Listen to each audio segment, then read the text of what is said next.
Episode की शुरुआत में हम वापस से उसी जीजू आइलैंड की फाइट में मौजूद हैं और हम देखते हैं कि उन 4 एस रैंक हंटर्स में से जिस तरह एक हीले की गर्दन उड़ी थी, वन बाय वन कर बाकी तीनों की भी गर्दन उड़ाई जाती है। और इसी सीन के साथ शुरू होता है हमारे इस एपिसोड का intro. Hey guys, welcome back to our NCK reaction channel. भाई साहब, मैं आ गया हूँ आपके पास एक और एक्सप्लेनर वीडियो लेकर हमारे solo leveling season 2 episode number 11 की। इसका रिएक्शन भी हमने अपने यूट्यूब चैनल पे अपलोड कर दिया है, आप लोग उसको जरूर चेकआउट कीजिएगा। तो इस एपिसोड के स्टार्ट से ही टोन सेट हो जाती है ये कि ये अपने पिछले एपिसोड को बहुत हर लेवल पे सरपास करने वाला है। उसकी वजह ये है कि पिछले पूरे एपिसोड का एंड एक छोटे से क्लिफ हैंगर, इस ऐसे क्लिफ हैंगर पे हुआ था जिसमें एक एस रैंक हंटर को मरते दिखाया गया था। और इस एपिसोड के स्टार्ट होते ही कुछ ही सेकंड्स में हम अगले 3 एस रैंक हंटर्स को सेम उसी पैटर्न में मरता देखते हैं। इंट्रो के बाद हम देखते हैं कि अंदर वो क्वीन एंट से लड़ने के लिए पहुंच चुके हैं और वहां पर वो अकेली नहीं है, उसके साथ मौजूद उसकी एस रैंक एंट्स की प्रॉपर आर्मी है। और लेकिन हमारे हंटर्स भी किसी से कम नहीं, वो अपनी फुल पावर को अनलीश करते हैं और उन सब से लड़ते हैं। एक एक करके वो उन एंट्स को हराते जाते हैं, हराते जाते हैं, हराते जाते हैं, यहाँ तक कि सब एंट्स को हरा देते हैं और बचती है सिर्फ और सिर्फ एक क्वीन एंट। यहाँ पर इन सब की ट्रांसफॉर्मेशन जो है उसमें मैं खास तौर पे बात करना चाहूँगा। बहुत ही high animation, high quality transformation होती है और इस ट्रांसफॉर्मेशन का हम लोग कब से वेट कर रहे थे, तो ये देखने में बहुत ही एपिक लगता है। एक तरफ तो हमें दिखाया जाता है कि यहाँ पे चेयरमैन माँ जो है वो अपनी फुल पावर अनलीश करके अपनी बॉडी को एनहांस करते हैं, लार्ज करते हैं। और दूसरी तरफ हम देखते हैं फाइनली प्रेसिडेंट वीक की बीस्ट मोड पूरा। यहाँ पर हमें एक स्पेशल डेडिकेटेड सीन देखने को मिलता है, एक फाइट सीन स्पेशली चाहे इनका, जहाँ पर एक पैनल स्वीट सा पैनल चलता है। एक तरफ पैनल चल रहा होता है, दूसरी तरफ लाइव एंड्स को मरता देख रहे होते हैं। बहुत ही खूबसूरत ये थोड़ा सा कुछ सेकंड्स का पैनल होता है, लेकिन आपको पूरा मजा कराता है। और भाई साहब, अल्टीमेट हंटर तो है ही अल्टीमेट। वो अब दिखाते हैं कि क्यों उन्हें अल्टीमेट हंटर कहा जाता है और पूरी एंड्स को अपनी मैजिकल पावर से निशाना बनाते हैं फाइनली। और जब फाइनली वक्त आता है हमारी क्वीन एंट से लड़ने का, तो सबके जहन में यही होता है कि बस इसको हरा दिया तो हमारा मिशन अकॉम्प्लिश हो जाएगा। और तैयार होते हैं और स्टार्ट करते हैं उस पर हमारा अटैक। और यार, पहले तो कुछ इनके अटैक शुरू में अनकोऑर्डिनेटेड से लगते हैं, लेकिन जैसे ही इनके अटैक्स आगे बढ़ते हैं हमें पता चलता है ये पूरी सोची समझी प्लान के साथ आए हैं, स्ट्रेटेजी के साथ आए हैं। और जब हम उसे एग्जीक्यूट होते देखते हैं तो वो बहुत ही खूबसूरत होता है। एक तरफ चेयरमैन माँ ने उसके एक फैंग को पकड़ा हुआ था, दूसरी तरफ जो है हमारे प्रेसिडेंट वेक ने उनको पकड़ा हुआ था। और वहां पर जो हमारा अल्टीमेट हंटर है वो अलग से अपनी फायर पावर से उसको मूव कर रहा था, एक अलग ही डायरेक्शन में, दूसरी डायरेक्शन में, एक ऐसी डायरेक्शन में जहां पर मौका मिलता है हमारी फाइनली चाहे इनको अपने डांस मूव्स दिखाने का, अपने डांस बैटल मूव्स दिखाने का, और वो उससे सीधा उसको चीर कर रख देती है। और हमें यहाँ पर एक सेकंड का सस्पेंस बिल्ड होता है। हमें लगता है कि, और जब वो क्योंकि लैंड करती है अपने फीट पर तो फुल एग्जॉस्टेड होती है, वो अपनी पूरी पावर यूज करती है इस अटैक में। और हमें एक सेकंड के लिए फ्रेम ऐसे दिखाया जाता है कि लगता है कि उस एंड को शायद कुछ नहीं हुआ, लेकिन वहीं पर एकदम से उसकी गर्दन जमीन पर गिरती है और हमारे लिए एक बहुत ही एपिक मोमेंट होता है। क्योंकि फाइनली चौथी रेड, 4 रेड के बाद न जाने कितनी अनगिनत कुर्बानियां देने के बाद फाइनली ये लोग जेजू आइलैंड को कॉन्कर करते हैं, उसकी क्वीन एंट को डिफीट कर मिशन अकम्प्लिश हो जाता है। क्योंकि लाइव ब्रॉडकास्टिंग इस पूरे वॉर की चल रही थी हमारे कोरिया में भी, तो सब लोग देखकर बहुत खुश होते हैं। यहाँ तक कि चेयरमैन गो भी इसको देखकर अपने अब खुशी का इजहार करते हैं और उन्हें भी सुकून मिलता है कि भाई फाइनली 4 रेड्स के बाद आखिरकार इन लोगों ने जेजू आइलैंड को कॉन्कर किया। लेकिन भाई साहब, इस सब के बाहर एक अलग ही मंजर चल रहा है। क्योंकि एंड यहाँ पर क्वीन एंड मरने से पहले, जब वो मर रही होती है, मरने वाली होती है, उसे अंदाजा हो जाता है और वो एक चीख मारती है, जिसे सुनकर बाकी इन हंटर्स को भी लगता है कि ये कोई मामूली चीख नहीं, ये सिर्फ मरने के लिए दर्द में नहीं है। और ये बाद में हमें प्ले आउट होती हुई नजर आती है। क्योंकि जैसे एक तरफ ये लोग अंदर इन बाकी एस रैंक एंट्स और क्वीन एंट से लड़ रहे थे, बाहर हमारा जो बीरू है भाई, वो एंट एक अलग लेवल पे चलती है और एक एक करके तमाम एस रैंक हंटर्स को मारती ही चली जाती है। जापानीज एस रैंक हंटर्स तो जैसे उसके लिए कोई चीज ही ना हो। और हमें ये अच्छे से याद है, हमने पिछले फ्रेंडली वॉर में देखा था कि जापानीज एस रैंक हंटर हमारे कोरियन हंटर से काफी ज्यादा पावरफुल हैं।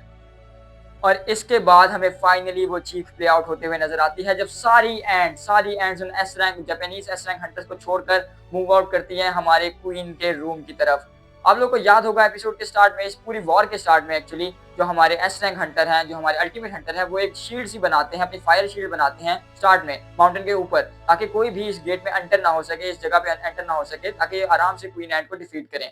लेकिन भाई साहब, कुछ ही सेकंड्स में, with in a few second, ये पूरी शील्ड टूटती है। उन्हें भी हैरानी होती है कि ऐसा कैसे हो सकता है, क्योंकि कोई भी नॉर्मल एस रैंक एंट इतनी पावरफुल नहीं थी कि वो इस शील्ड को ब्रेक कर सकती। बाद में हमें पता चलता है कि इस शील्ड को किसी मामूली एंट ने ब्रेक नहीं किया, ये काम हमारे बीरू का ही है। वो आता है और उसकी एंट्री से ही अंदाज़ा हो जाता है कि भाई साहब ये इन सब से भी बहुत नेक्स्ट लेवल पर है।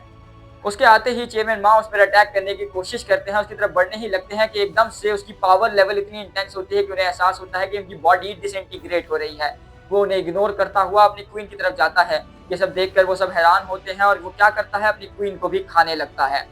इसके बाद वो अपना फोकस लेकर जाता है इन बाकी लोगों की तरफ, बाकी एसएन हंटर्स की तरफ, और शुरू करता है भाई साहब वो चाहे इनसे, क्योंकि उसे भी पता है, वो यहाँ पर क्वीन के पास आकर इस बात को सेंस कर लेता है कि इसे मारने वाला काम किसी और ने नहीं बल्कि इसी के ब्लेड से हुआ है। तो वो उसके पास जाता है, पहले हाथ ही उसको अपने हाथ से ऐसे कैजुअली साइड पर उठाकर फेंक के मारता है कि हमें प्रॉपर ऐसा महसूस होता है कि चाहे इनकी सारी हड्डियां जिस्म के अंदर टूट चुकी हैं। उसके बाद से चाहे इन दोबारा इस बैटल में एक्टिव होते नजर नहीं आती। सेकंड अटैक होता है हमारे खुद के चेयरमैन माँ पे। वो अपने साइज को बड़ा करके इसमें अपनी उसी शील्ड से अटैक करने जाते हैं, जिस शील्ड को इन्होंने क्वीन के सामने भी रखा था और ज्यादा क्वीन इस शील्ड का कुछ बिगाड़ नहीं पाई थी।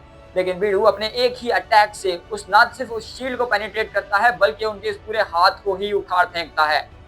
ये लोग बात करते हैं कि जब तक हमारा हीलर हमारे साथ है हमें कुछ नहीं हो सकता, और यहाँ पर वो हीलर एक स्पेशल किस्म की टेक्निक यूज करता है, एक स्पेशल किस्म का स्टेल्थ। लेकिन इसमें एक कैच भी है, वो अपनी पोजीशन को हिला नहीं सकता, लेकिन उसे जरूरत भी नहीं, क्योंकि वो छुपे रहकर दूर से ही अपने अपने सारे टीममेट्स की हेल्प कर सकता है। पर यहाँ पर हमें एक और स्विच देखने को मिलता है। बीरू उसके स्टेल्थ मोड के थ्रू भी उसको देख लेता है, उसका कैमोफ्लेज उसके सामने किसी काम का नहीं होता। वो एकदम से उस पर अटैक करता है और कुछ ही पलों में हमें एहसास होता है कि भाई हमारे एस रैंक हीलर की मौत हो चुकी है। बीरू का हाथ उसकी बॉडी के थ्रू तो होता ही है, लेकिन वहां पर हमें एकदम से देखने को मिलता है कि वो उसके सर को एक ही पल में खा जाता है। ये देखकर ये देखकर प्रेसिडेंट बेग से रहा नहीं जाता और वो उसकी तरफ पूरी पावर से हमला करने की कोशिश करते हैं, लेकिन वो उसी की बॉडी को पकड़कर उन्हीं के ऊपर मारकर फेंकता है और वो दूर जाकर गिरते हैं। लेकिन इससे पहले कि वो खुद को संभाल पाते, ये बीरू अपनी फुल स्पीड से उन पर अटैक कर देता है, यहाँ तक कि ये अपनी बीच फॉर्म से भी वापस ट्रांसफॉर्म होना शुरू हो जाते हैं। और हमें देखने को मिलता है एक और शॉकिंग सरप्राइज, बीरू बात कर सकता है। हमें पता चलता है कि वो सबको इसलिए खा रहा है क्योंकि जिसको खाता है उसकी पावर को एब्जॉर्ब करता है और उसकी पावर को यूज करना सीख लेता है। वो बोलते हुए कहता है कि तुम्हारा किंग कौन है, क्योंकि तुम सोल्जर्स को मारने का कोई फायदा नहीं, जिस तरह तुमने हमारी क्वीन को मारा है मैं तुम्हारे किंग को मारूंगा। और ये कहते ही उसे सेंस होता है कि कोई ज्यादा पावरफुल इंसान इस पूरी केव से बाहर भी मौजूद है। ये कहकर वो इन सब को छोड़कर यहाँ से चला जाता है।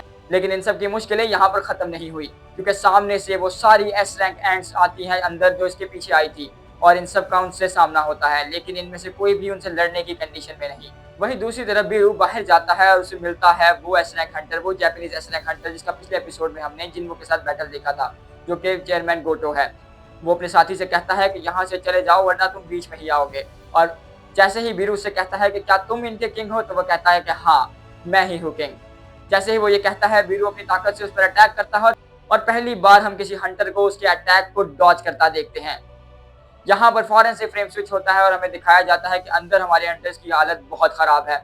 वो आपस में बात कर ही रहे होते हैं कि वो इस चीज से अब सर्वाइव नहीं कर सकते, रिट्रीट तो करनी पड़ेगी, लेकिन रिट्रीट करने के लिए भी उनके पास इतनी पावर नहीं। और एकदम से हम देखते हैं कि उनकी शैडोज में से निकल कर आते हैं वो सोल्जर्स, वो वॉरियर्स जो कि जिन्हों ने इनके साथ इनकी प्रोटेक्शन के लिए रखे थे। यहाँ पर फ्रेम को स्विच होकर दिखाया जाता है और हमें दिखाया जाता है जिन वो किसी बिल्डिंग के ऊपर खड़ा है, और वो वहाँ पर बहुत ही खूबसूरत पैन शॉट दिखाया जाता है, और वो सिर्फ एक ही लफ्ज बोलता है। पूरे एपिसोड में यही इकलौता सीन है जिसमें संग जिन वो हिमसेल्फ आता है और उसका एक लफ्ज हम सबके यहाँ पूरे गूज़बम्प्स लेकर जाता है। वो लफ्ज होता है एक्सचेंज। इसी के साथ यहाँ पर ये एपिसोड खत्म होता है। भाई साहब ऐसे मोड़ पे इन्होंने इस एपिसोड को खत्म किया है कि अब नेक्स्ट एपिसोड में हमें डायरेक्टली देखने को मिलेगा जेजू आइलैंड में एंट्री संग जिनवू की। इसी के साथ हमें ये भी पता चलेगा कि वो जो हमारा चेयरमैन गोटो है वो बाहर बीरू के सामने कितना टिक पाता है। खुद को किंग कहने वाला ये किंग असल में कितना किस लेवल पर है, ये हमें नेक्स्ट एपिसोड में देखने को मिलेगा। आप लोग बताएं कि भाई आप लोग कितना एक्साइटेड है नेक्स्ट एपिसोड के लिए। मैं तो बहुत ज्यादा एक्साइटेड हूँ। वीडियो को लाइक करें, कमेंट करें, अपना फेवरेट मोमेंट, फेवरेट किल बताएं कि भाई कौन सा किल आपके लिए सबसे ज्यादा खतरनाक था, सबसे ज्यादा ब्रूटल था। और साथ में ही साथ वीडियो को शेयर करें, चैनल को सब्सक्राइब करें, और हमेशा की तरह थैंक यू फॉर वॉचिंग।